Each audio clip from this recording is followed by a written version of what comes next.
Hey there, it's Lisa Mino, and I'm so excited because today I'm interviewing Sarra Cannon, and she's my twinsy with purple shirts. And I also am excited because, Sarah, your business, your YouTube channel is Heart Breathings, and that's your business. And my friend one Christmas sent me a ton of these purple mugs with different I want to write today, or it's a good day to write. And Millionaire Author, we always make these on Etsy for ourselves and send them to each other. And this one says, fill your paper with the breathings of your heart, William Wordsworth. I have that literally tattooed on my arm. So many people are like, what is heart? They'll say heart beatings, right? And I'm like, it's heart breathings. And I know it's a little bit weird, but it's one of my favorite quotes because for me, it's just a reminder to write what you love. Like there's that apex between what you love and what people want to read.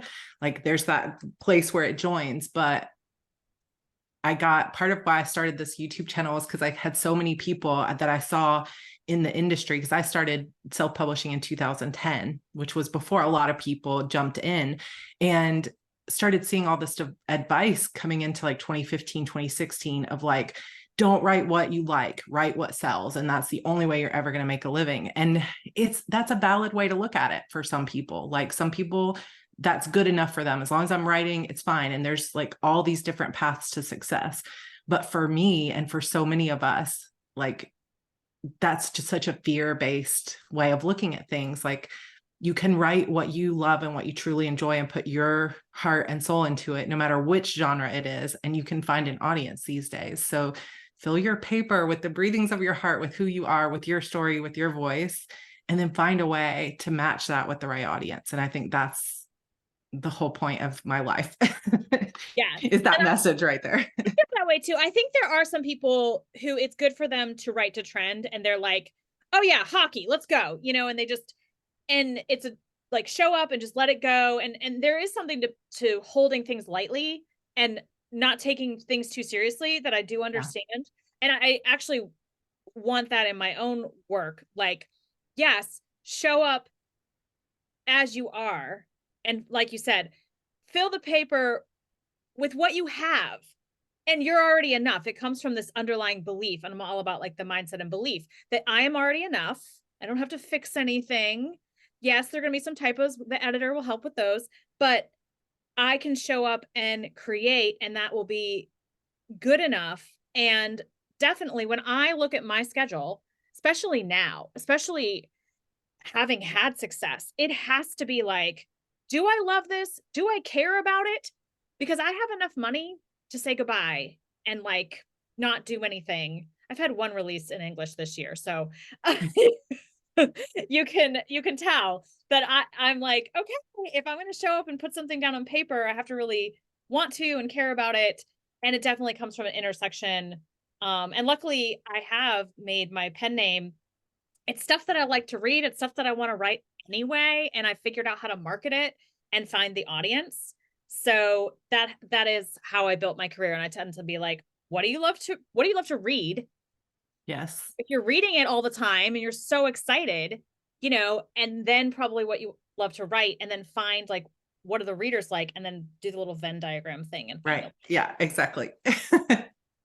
Yeah, I think that it's such a part of it. And I agree with what you're saying about hold it loosely to some degree, because it is that idea of when we put so much weight on this is the thing that has to do great, and I have to be perfect at marketing and executing it, and I have to know every single step, or I'm not going to be what I wanted, it's going to be too late for me, or I'm not going to be like all these other people that I see, depending on how some of us compare ourselves to others more than others of us, we all have our own things that we get obsessed with. And I think there is wisdom in being able to just say, okay, I don't have to know all the steps. I don't have to do all the things all at once. I'm going to take a deep breath and I'm going to write where my energy is. I'm going to write the thing that excites me, or the thing that, and for some people, like you said, the thing that excites them is just the thrill of writing something that they know is going to do well. Yes. or Yeah. that they feel can do well. And so for some people, writing to trend is very exciting, or writing what they feel is going to be the next hot thing is where their excitement and energy is. And I think where sometimes the writing industry gets difficult for us is that we are such individuals, but we see collectively like all these people that are doing so well, 7 figures, millionaire, this, number one here, number one there. And we either, some of us go, oh my gosh, how do I get that? And then we start to change, try to change and morph who we are to be that. Or we try to do all the things. We try to split ourselves into 20 different people, hoping that one of those paths, if we can keep up with all of them at once, one of those paths is going to start to take off, because it gets very difficult, I think, in this world of infinite choices and infinite examples of success. It gets difficult for us to say, I'm going to cut off these other opportunities and I'm going to choose this one path.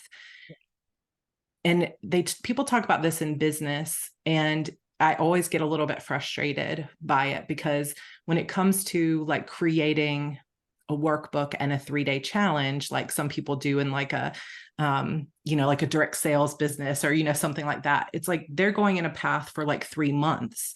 But when you're an author, you choose a path in a genre, and it's going to take you sometimes 5 years to even get your feet under you.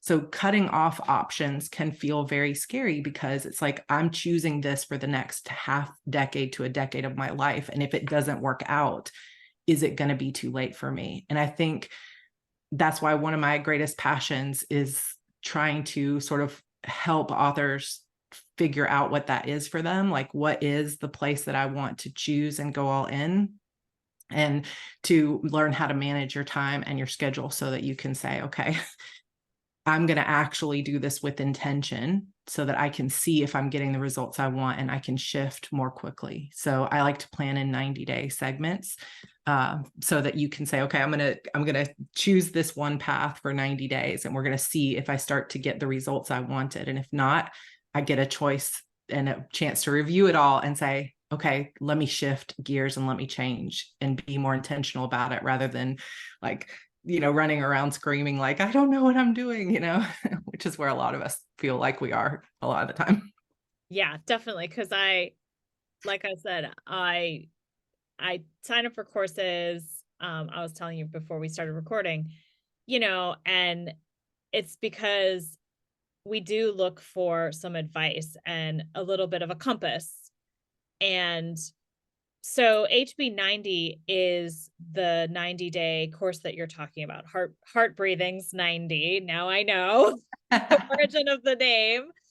And so we're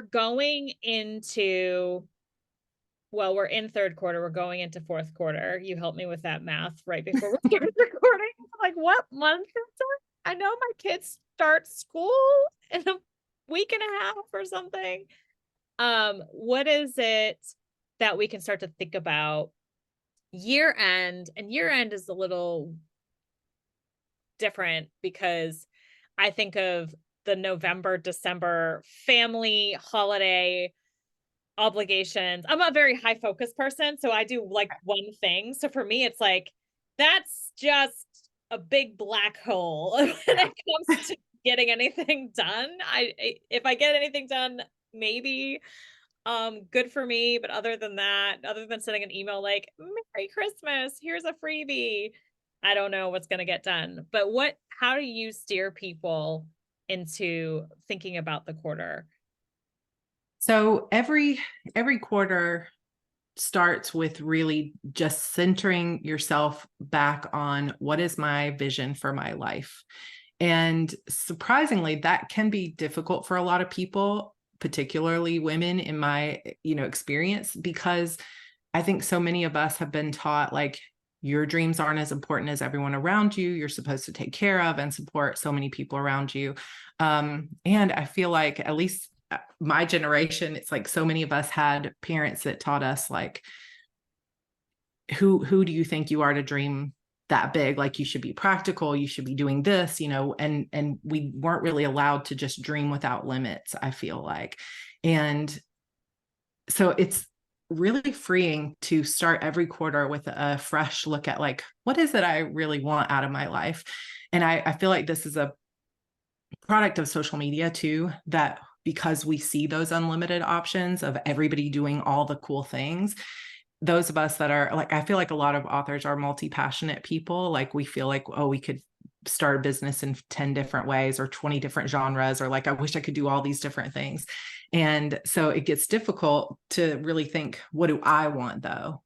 Like if I really sit and think about my day-to-day life and how I see my personal future, and I can kind of strip away for a minute what everybody else is doing and what everybody else thinks is successful, what do I really want?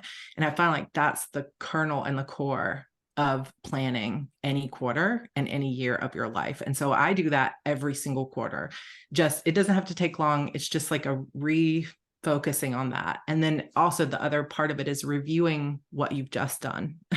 So as we move into Q4, you know, I encourage everybody to stop and say, okay, I don't want to just continue on with everything I'm currently doing. Let's take a look at like what's working and not what's not working. Because when we get as busy as we are, it's so easy to just keep going. You know, okay, I'm making reels, I'm on TikTok, I'm doing this. This is the ads that I'm running. This is the genre I'm writing. I have these 3 books that need to get done. And we don't feel like we have a minute or even permission to stop and say, do I still need to be doing all of this stuff? Is it actually getting me where I wanted it to go in the first place? Like, am I actually getting the outcome I intended from this? And so that's a big key part of planning for a new quarter, is that kind of review of what's working and what's not working. Because I could say, oh, I write every morning. But then when I actually look at the last 3 months, am I actually writing every morning? Not really. So that's not actually the reality. That's just maybe the goal. And if it's not working, let me take a minute and say, okay, why isn't it working? Is it because I'm getting too distracted? Is it because I'm not getting enough sleep? And that informs some choices about how I'm going to try things for the next 90 days. And it allows us to say, okay, I'm going to experiment with something new and different, or to be able to say, okay, my writing routine is dialed in. I'm going to keep doing that. And we can make those choices before we even start to plan. Like, okay, I've been posting Instagram reels for 90 days. Have I actually gained any followers? Have I gotten any extra sales? Or is this unnecessary? And how's my energy level of posting reels? Because I'm a big fan of, if social media is a drain on your energy is worth way more than like, let other people post about you. I'm to the point where I can hire people to do social media for me, and the parts that are fun I can show up. But yeah, it doesn't move the needle. But, and also, is it worth the energy? Because your energy is so precious. And I was gonna ask you about creating space to run a business, because that's what we're doing in the midst of a busy life, because we are moms. And I do want to say one more thing, and I'll turn it back over to you. There were so many things I was like, oh yes, oh yes, oh yes, oh yes. But I worked with Becca Syme, and we decided that I'm a better mother when I run a business. And that shifted my brain so well that I was like, okay, I'll share that with anyone who needs to hear it. That might not be true for everyone. It isn't true for everyone. But for me, my priority is definitely my kids, my family, right? For sure. Otherwise, I would have had cats in my pet tree and ferns. But I have kids and I love them, and I do so much for them, but focusing on my business, and it's turned into also my health, because I'll have hip pain if I don't take breaks and do yoga. And so now it's like business and health and life and all these good things. But that makes me a better mother, and that immediately allowed me to prioritize it. So I just want to put that out there for anyone who needs that. Yeah, I can definitely see that. I find too that I like being busy. It's just my personality. And so for me, when I plan a quarter, I kind of purposely plan it a little bit, what, I don't know the word, like ambitious. I try to get a little ambitious because that motivates me. And that's another big part of, like, really, if you are thinking about how you're going to plan and make space and do, is like getting to know yourself and what actually motivates you, what drains your energy, what lifts your energy, what makes you feel excited to do your work, and what makes you shut down. because we're all different in that way. And that's really where so many, like Getting Things Done and Atomic Habits and, all these different books and everything about planning, is like, they're all great and you can get tidbits from them, but there's no one planning system that's like, it works for literally everyone, because we're all so different, right? And that's the challenge of trying to come up with a course or trying to help teach people, is because you have to open your eyes to the fact that, like, oh, okay, tracking your time works perfectly for some people and it just shuts other people down, right? Putting too much on your plate makes some people feel really like challenge accepted, I got this, and motivated. And for other people, having that much like visually on your plate makes you shut down. And so one of the first things to do when you're starting to look toward a new quarter or a new year for yourself is really to think, okay, let me put down all of everyone's advice on what I should be doing, and instead stop and think, like, what actually makes me feel good, and when I've been most successful in following through with my goals and dreams, what was going on, what helped me. Yeah. Not just what do people tell me should help me. Like, oh, this should be right for you. No, like, what actually has helped you in the past, and then really lean into that. Because I think some people feel like, oh, well, Sarah's using a planner. All these people use planners. I have to use a planner. But it's like, no, there's a lot of people who don't really work well with planners. So it's like, try the tools, but be honest with yourself about what's working and what's not really working. Yeah, I can say you can always try something and then be like, wow, I have messed up the process that was actually working really well. This was me in dictation, which I now use dictation to text people a lot, which saves my wrist typing on my phone. But dictating the story, it took like 12 months to get this one story out. And I finally sat down and typed it and was like, finally. Yeah. And I was like, what? You've written how many books?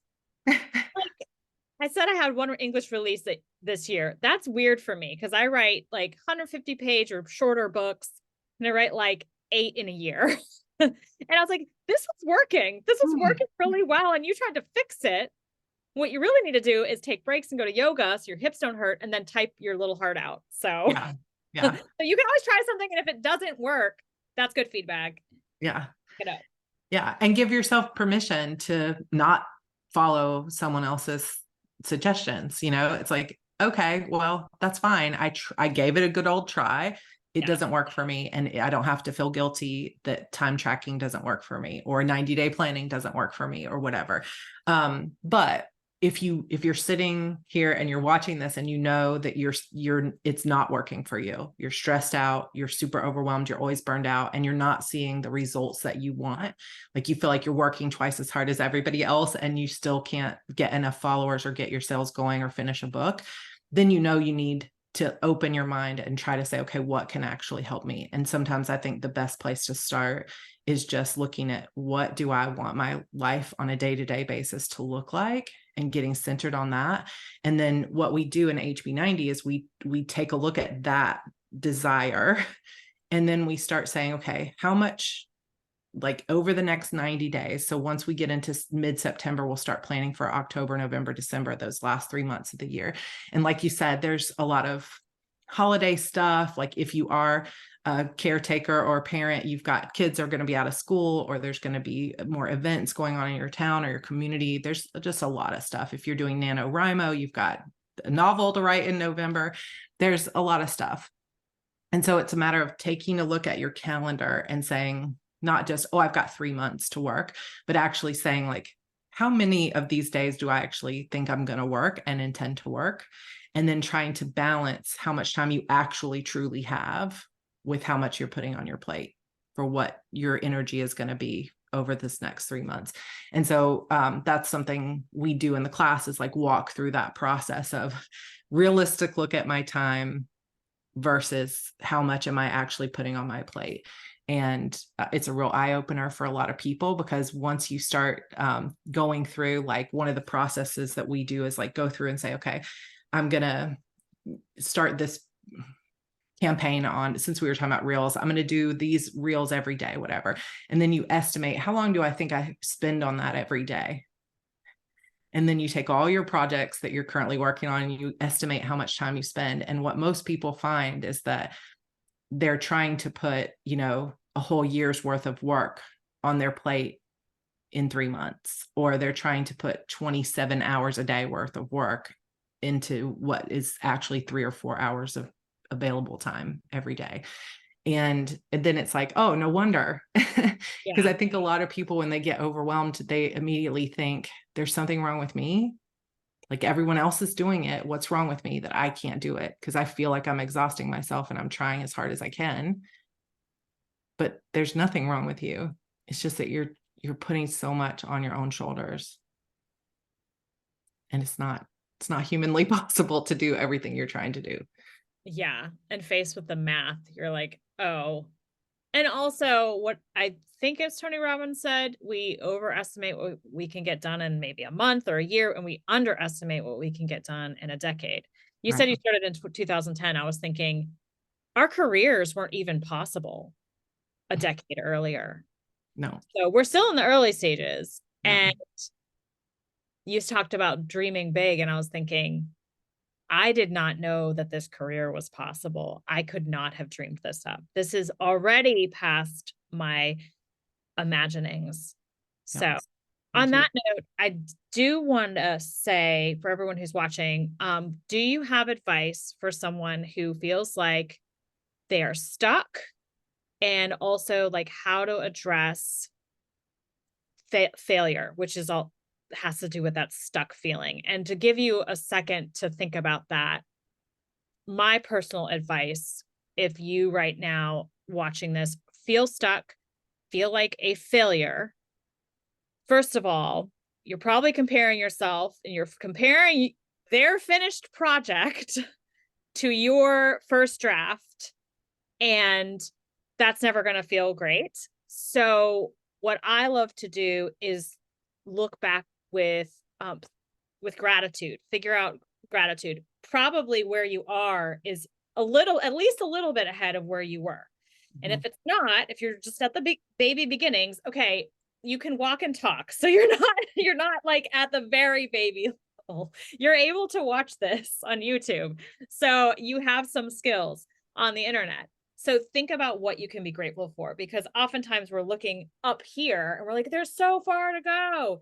And when you think this is where I started and this is where I am, I have come so far, that's gratitude. And if Yep. you start there, I think that shifts my feelings quickly from I'm a failure, I suck, to the feeling of I am enough and I'm worthy. And then you can show up because we Yeah. are awesome. We are brilliant. We have so much. We have so much Yeah. purple shirts to wear and look awesome. And Exactly. I love that, because that's something that I feel like when we feel stuck, it's almost always because we're sensing that gap between where we are and where we want to go. Mm, It's like we see what's possible for other people, or we see what's possible for ourselves, and we've allowed ourselves to dream of it. Or in some cases, which has been my case for a long time, I grew up with a narcissistic mother who I was just never good enough. And even in my 40s now, it's like I still carry that, and I still am trying to heal that in myself of like, it's never good enough. It's never good enough. And so some of us carry those kind of wounds of like, I have to hit this level to prove that I'm okay, that I'm worthy, that I'm as good as everyone else. And I think sometimes for whatever reason, we start to really feel that gap. Like you're standing on the edge of the Grand Canyon and you're going, I want to be way over there. And this is where I am. And like you said, we can't see the fact that we already climbed up that yeah. Yeah. huge wall, right? Just to get this view. Yeah. And so I agree with that, sort of looking back to see how far we've come, but also just taking a minute to stop assuming that because you're not over there yet, that it's not going to happen for you. Because I think that's where a lot of the pain and stuckness feels like it's coming from, that it's not just, oh, I can feel that gap between where I am and where I want to go. It's that I'm doubting that I'm ever going to get there in the first place. And Yes. that's what makes us feel so heavy and hopeless. And so if you're stuck in that place right now, I really encourage you to just let go for a minute of the need to be way over there. Take that time to appreciate where you are right now, and just start seeing if you can shift that energy from it's not happening for me, it's not happening for me, and instead being like, okay, it is going to happen for me. I actually, if you can shift that energy to like look at it differently and say, okay, it's not the here yet, but it is coming. And then instead of focusing on all the things you've been doing that you feel like you're beating your head against the wall, step back and say, what did I love about this? When I think, like, let me think about all the aspects of my career and where I want to go, that vision for the future, and what parts of it give me chill bumps? What parts of it make me feel excited again? Why did I start doing this in the first place? Like, that can just shift that energy from like, I'm not going to get there to, oh yeah, remember that dream I had? Because I think sometimes we feel like we're in this box of like, I have to focus on tropes and I have to do this and I've got to figure out how to write exactly this way. And I should be on TikTok and all these other people are doing this. And it starts to make us feel that separation from who we want to be. And if we can just kind of bring it back to ourselves and say, wait, shut out the noise, release ourselves from this box that we're in and say, what's really possible for me? If I get my energy in the right place and I start believing in myself and I start focusing on what I loved about this in the first place, what's possible for me. And I think just shifting that energy can make a big difference. Yeah. I realize two things. One is whenever I look at someone and I feel jealousy, it's because I'm simultaneously affirming two things. One is I want what they have. And the second part is I don't think I can get it. And Yeah. all I have to do is take away the second half of that and go, I want what they have. And I'm so happy that I got to see it happen. You could just live with that. And that's enough. You could also affirm, and they're an example of what's possible. And I could have it too. And then the jealousy is gone and it's all just positive vibes. Yeah. Anytime I feel jealous, I'm like, this is telling you something that you have a block, that you're not believing in yourself, that this is good information. The other thing is, and we can sort of wrap up with this maybe, because we are talking about fourth quarter and holidays and time off and celebration. I realized I go for big goals.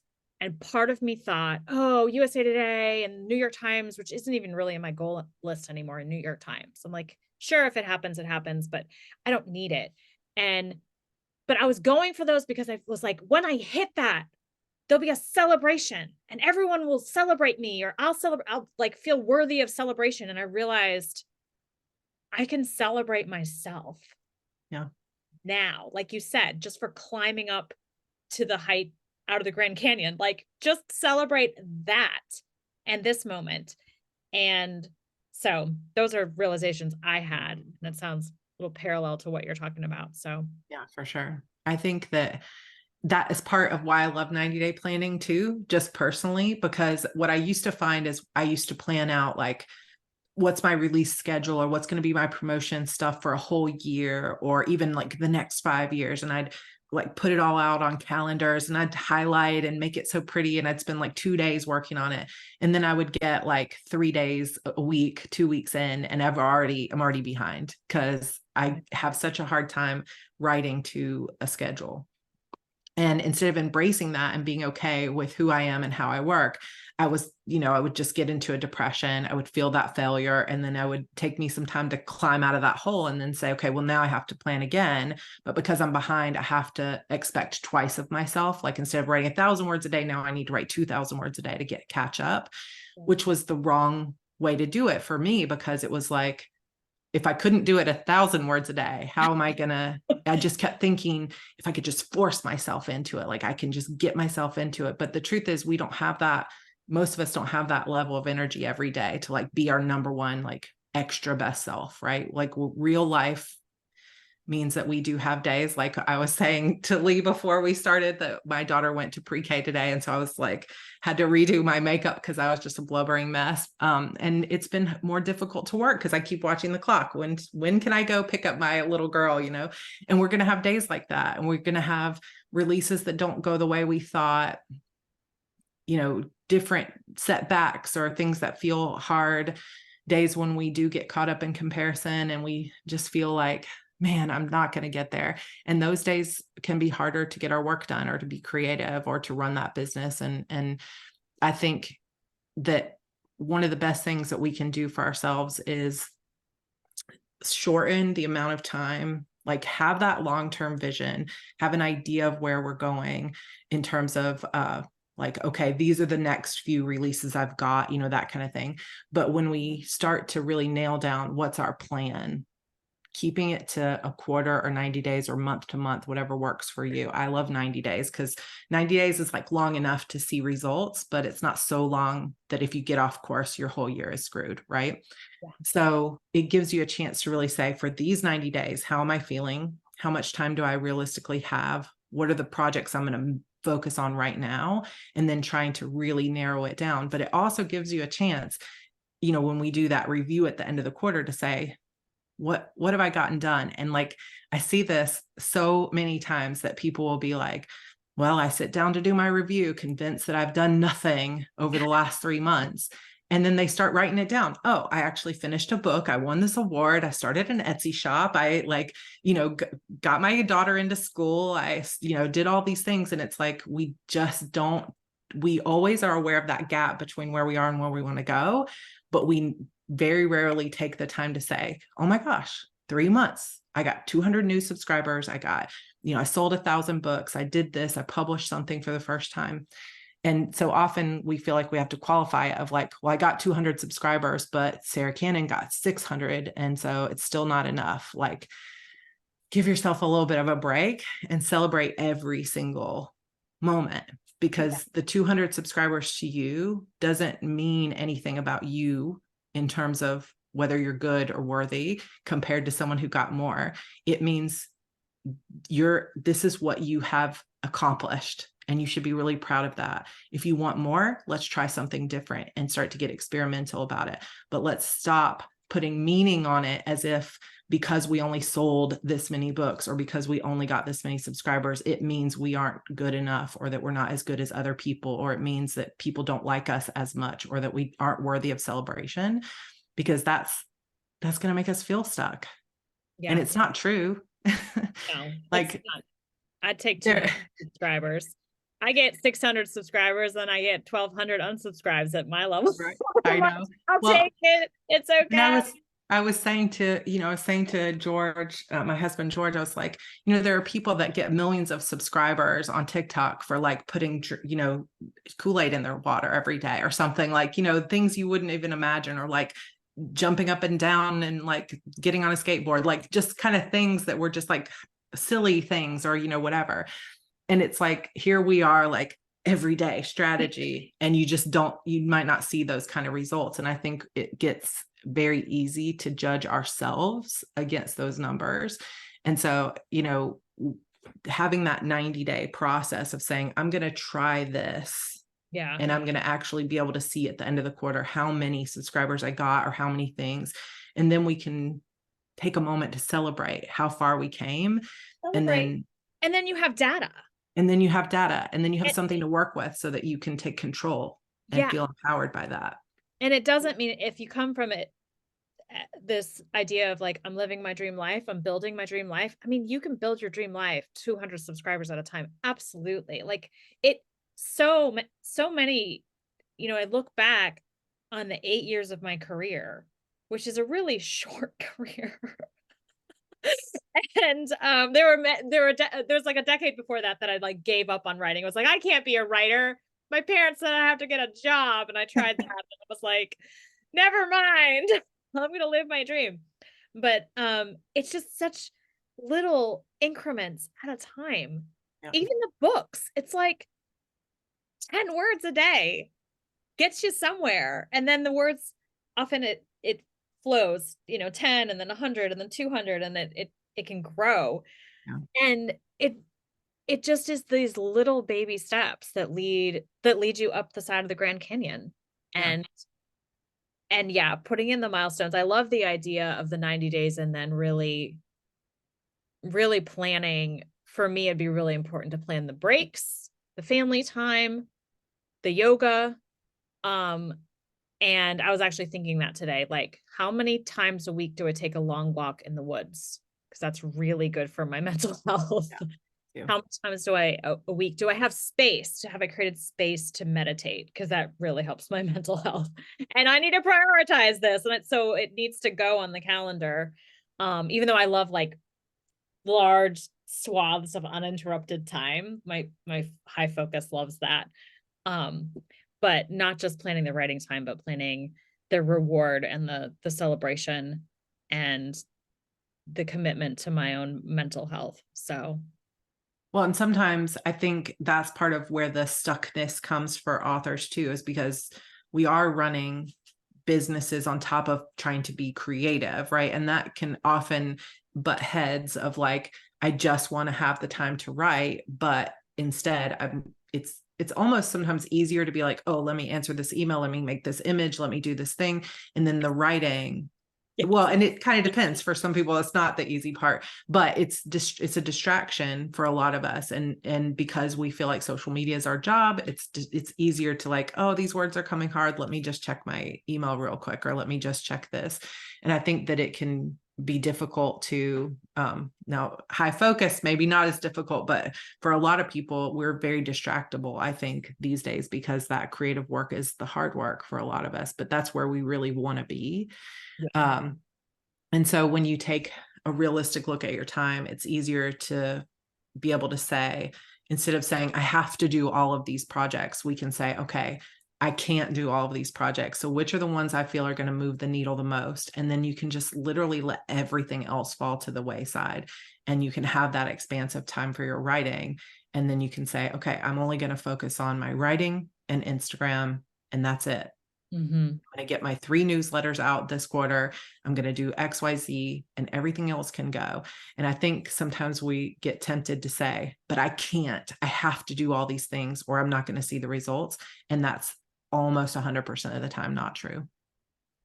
We Yeah. don't have to do it all. Like, you can take more time for your mental health, and actually you'll probably get more done if you do take the long walks. I do. And it's almost like I get the same amount done. I said this to a friend the other day. I'm getting the same amount done, but I'm so much less stressed about it. Yeah. And I'm actually getting more done. But yeah, I really see when we think about projects, and that my high focus loves this this metaphor is like kicking 2 soccer balls down the field versus 1. And Nick Erickson and I teach a strategy course, and we talk about 2 pen names. Like if you are high, if you want it, and that's where you thrive, do it. But for me, like getting the books out, having newsletters going out, that getting those to the into the goal, that's my career. Mm-hmm. Everything else might augment, but there's a diminishing return very quickly if it drains my energy. Yeah. And so I hire people because I can. Yeah. That's how I've made it work in my business. But in the beginning, newsletter and new releases and just building bricks. And guys, we were talking about failure. I wanted to ask you this because I was talking to a friend about this. Renee Rose and I were talking about sometimes a release that you put like all this weight on. That's not the one that flies. It's like the next one that you're like, I want that book for fun. And I don't know if it, and then, but it's like, it hits the trend or whatever. And who even knows? And it's like, wait, I tried so hard, but everything you did to push that launch forward, that kind of sank like a stone. Happened. Build that stone as a foundation. And then, but have you ever noticed that? Like sometimes it's like the next one, the one that you've held it lighter and you're having more fun. And then you do all the same things maybe because you're practiced at them and you're better at them. And maybe you just got an extra 200 subscribers and that made the difference. Yeah. And I think sometimes it is that energy too. It's like, because you need it to do well. It's almost like, when they say like a watched pot never boils, it's like I've put so much into this, it needs to do well. And then you've got this other thing that you've taken lightly. And I think people, it's a little bit woo-woo to say this, but I think people feel our energy around that stuff too, of like, oh, this book was just for fun, but it's like, that's the breathing of your heart right now, is this kind of light and fun thing, and that connected with people. And, and the other thing too is, let's say somebody sitting here watching this is like, every one of my releases sinks like a stone. I've never had anything take off.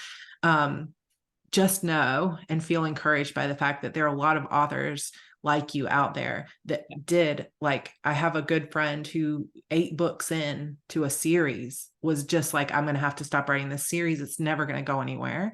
And then just all of a sudden, that first book got a book bub on the first book, everything started to take off. And then every book after that, just like years after starting to publish, took off. And she made like almost $1 million that year and had made like 40,000 the year before. And of course was thrilled with 40,000, but it was just like that massive trajectory. And it's like, none of that would have been possible if it hadn't been for the 4 years she had been working on and writing that series and building her core audience. So it's like, you never really know where you could be a year from now. And so if you feel like every release is sinking like a stone, it doesn't mean that that is the way your whole future will be.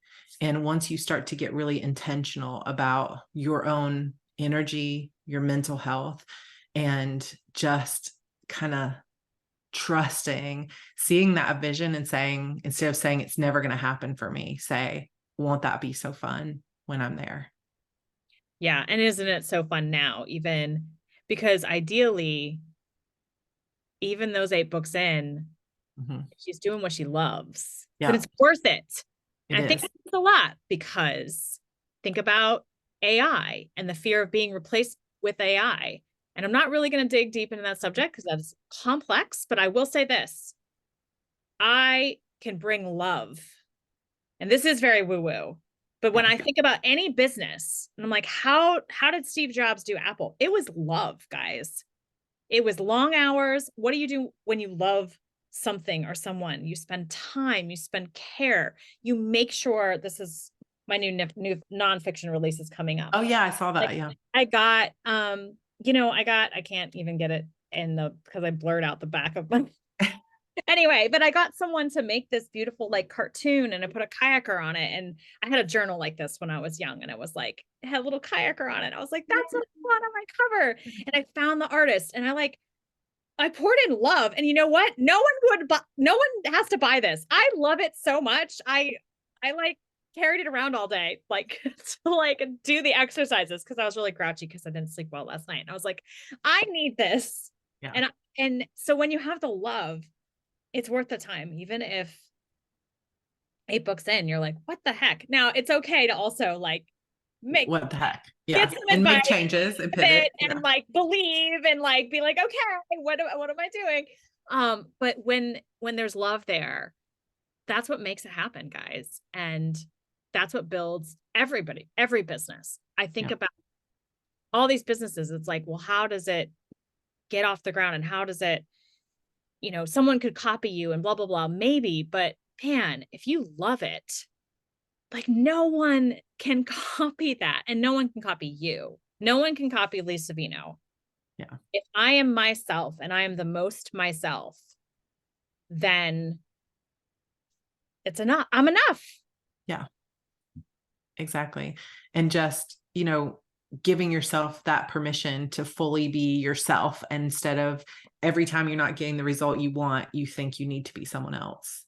It's like, for me, that's been what's changed my life the most, is just being able to say, okay, I'm enough as I am.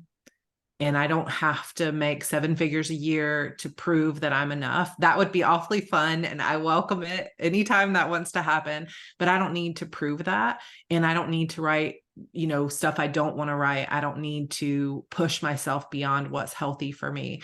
And believing that I can take the time I need, I can write the stuff that I most want to write and learn the skills and the tools, and just believing in myself. And instead of like, you can spiral in a negative way, and we always hear that, like, oh, I'm spiraling, and it's always this negative way, but you can spiral upward as well. Yes. And so putting ourselves in that positive momentum spiral can be life-changing, and it can happen over the next couple of months, that you can begin to spiral upward. Yeah. Yeah. And that's why I wanted to interview you, because we both, I believe, we want personally ourselves to spiral upwards. And I find that teaching it keeps me like holds my feet to the fire. Yeah. I'm making you better. but also, I love it. So thank you so much. Is there anything else that you want to leave, the listeners with? Turn it over to you.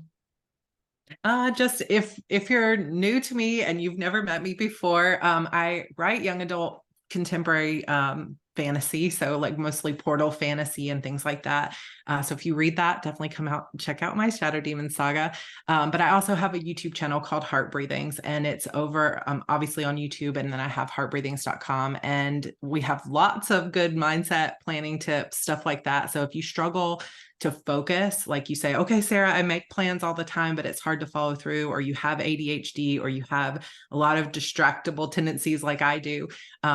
I have some methods that might be able to help you. So definitely come check out the YouTube channel. I recommend that you check and look for a playlist called Kanban board, which is a visual workflow. And then my HB90 course will be opening up at the end of August. I think August 28th is the day that it opens, and we begin on September 10th, I believe, whatever that Sunday is. And we'll be planning for Q4. So come join us. Yay. Awesome. Well, this is in the Millionaire Author Mastermind on Facebook and also my YouTube channel. And if you're not in the Millionaire Author Mastermind Facebook group and you are an author who wants to be talking about money, come and join us. And we'll see you next time. Thank you.